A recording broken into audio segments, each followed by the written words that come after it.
Roger Erhardt, l'ex de Delphine Vespizer gravement malade? Le cliché qui ne laisse peu de place au doute. Pendant plusieurs années, Delphine Vespizer a partagé une belle histoire d'amour avec Roger Erhardt. Les deux ex sont restés très amis. Mais les derniers clichés postés par le patron de discothèque semblent inquiétants.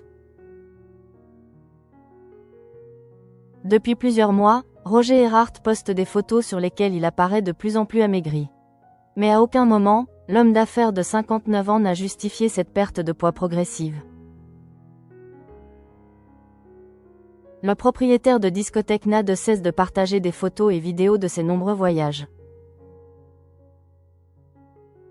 Des voyages paradisiaques, dans lesquels il emmène avec lui une certaine Delphine Vespizer. En effet, les deux ex, qui ont mis fin à leur histoire d'amour en 2022, se sont réconciliés. S'ils n'ont jamais officialisé un quelconque retour de flamme, ils affichent toutefois leur complicité nouvelle sur leurs réseaux sociaux respectifs. Mais ce vendredi 8 août, la story qu'a postée Roger Erhardt était loin d'être aussi belle que toutes celles qui l'avaient précédée jusqu'ici.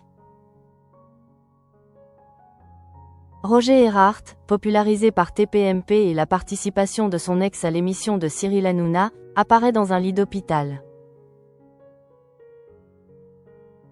On découvre Roger encore plus amaigri et visiblement malade. Son Jean bleu ne lui tient plus, et il nage dedans. Il est branché à des électrodes et un cathéter semble avoir été posé au niveau de son cou. Difficile d'évoquer les causes de cet état de santé plus que problématique. Mais les photos ne laissent que peu de place au doute quant à la maladie que semble affronter Roger Erhardt. À l'aube de ses 60 ans, le patron de discothèque peut compter sur Delphine Vespizer dans cette difficile épreuve qui semble avoir débuté depuis quelques mois déjà, au regard de la perte de poids progressive qu'il a affrontée et que ses clichés sur Instagram mettent en évidence. Ils ont vendu leur maison dominicaine. Il y a tout juste un mois, Roger Erhardt et Delphine Vespizer s'envolaient pour la République dominicaine, où ils ont construit leur propre villa. C'est dans la ville de La Terrenas que les deux tourtereaux se sont posés il y a quelques années.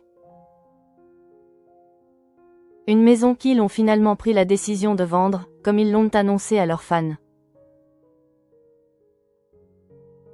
Après notre merveilleux périple au Venezuela, on en a profité pour faire un saut en République dominicaine, c'est à côté, à La Terrenas, pour vous présenter notre maison, qui maintenant est disponible à la vente.